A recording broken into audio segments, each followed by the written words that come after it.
এবার গায়ক অরিজিৎ সিং এর নামে থানায় অভিযোগ আর এক শিল্পীর।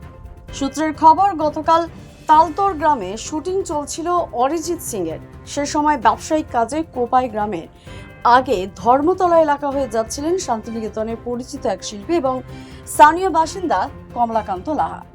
সেখানে অরিজিৎ সিং এর নিরাপত্তা রক্ষীরা তার পথ আটকে তাকে 5 মিনিট অপেক্ষা করতে বলেন, কিন্তু 10 মিনিট হয়ে যাওয়ার পরেও তাকে যেতে না দিলে তিনি যখন এগোতে চান তখন নিরাপত্তা রক্ষীরা তার মোটর বাইকের চাবি এবং হেলমেট কেড়ে নেয়। শুধু তাই নয়, তাকে রীতিমতো হেনস্থার চেষ্টা করে পুলিশের গাড়িতে তোলার চেষ্টা করা হয়। পরে পুলিশের এক অফিসার এসে গোটা ঘটনাকে নিয়ন্ত্রণে আনেন। কমলাকান্তবাবু অভিযোগ করেছেন, ধস্তাধস্তির মাঝেই তার একটি সোনার আংটি হারিয়ে যায়।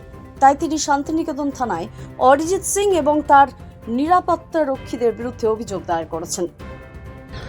কালকে আমি বিকাল 4:30টার সময় আমার কর্মস্থল ধর্মতলা কোপাইয়ের আগে বাস স্ট্যান্ড, ওখানে আমি যাচ্ছিলাম। যাওয়ার পথে তালতর বকুলতলা মোড়ে আমাকে সামনে দেখি কিছু আমাদের শান্তিনিকেতন থানার পুলিশ এবং অরিজিৎ সিং, যিনি স্বনামধন্য একজন সিঙ্গার, ওনার সিকিউরিটি আমাকে প্রচুরভাবে হেনস্থা করে।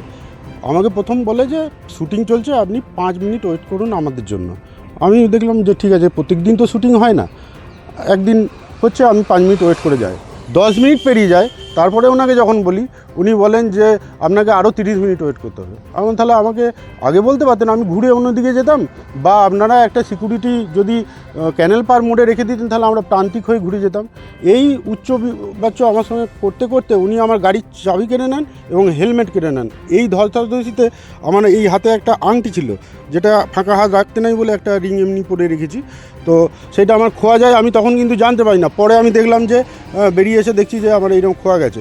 এরকম আমি ওই মানুষটির নাম জানার জন্য ওখানকার আরও যারা ছিলেন তাদেরকে জিজ্ঞেস করলাম, ওনারা কেউ নাম বললেন না। আজকে সকালে দেখছি মোসডাল যে পাড়াটা আদিবাসী পাড়া, সেখানে শুটিং হচ্ছে, সেখানেও আমি যাই, ওনাদেরকে জিজ্ঞেস করি যে ওনার নামটা কি। ওনাকে কিন্তু ওরা সাইড করে রেখেছেন।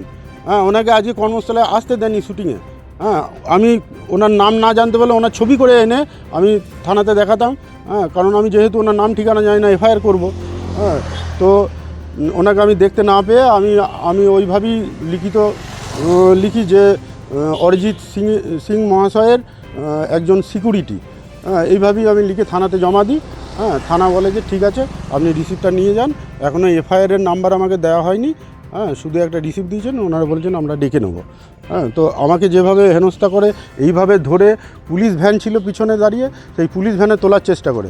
সেখানে একজন শান্তিনিকেতন ডিউটিরত অফিসার ছিলেন, উনি আমাকে হেল্প করেন, ওনার কাছ থেকে ছিনিয়ে আমাকে নিয়ে আসেন এবং ওনাকে বকাবকি করে ওনাকে শান্ত করেন।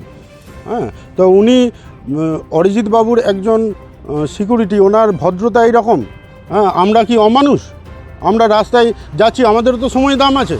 এইভাবে হেনস্থা করার জন্য এই প্রতিবাদে আমি কিন্তু এফআইআরটা করেছি এবং আমার এই সোনার আংটির, যার মূল্য হচ্ছে 40,000 টাকা প্রায়। আমি চাই ওনার শাস্তি এবং আমার যে জিনিসটা খোয়া গেছে পুলিশ আমাকে উদ্ধার করে দেবে। আপনিও শিল্পী জগতেরই লোক, হ্যাঁ, একজন শিল্পী এরকম হেনস্থা করছে, এটা কি বলবেন? এটা তো আমার কাছ থেকে একদম দুর্ভাগ্যের ব্যাপার।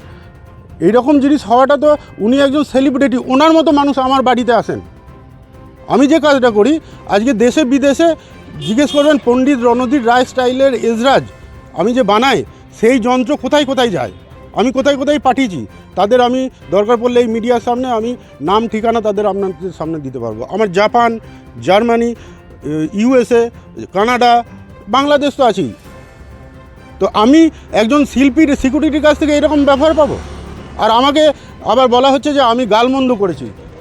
আমার যদি সব কিছু ওই ফেসবুক থেকে আরম্ভ করে আমার আইডি খোঁজ করেন যে আমি কি ভদ্র ছেলে, আমার পাড়াতে গিয়ে যদি পুলিশ ইনকোয়ারি করে, বা আপনারা একটু জানেন যে আমি কোনো মানুষের সঙ্গে কোনোভাবে গালমন্দ উচ্চারণ করার মতো মানুষ কিনা।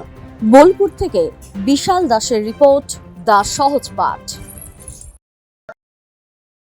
দ্য সহজ পাঠ, সহজ কথা, সঠিক তথ্য।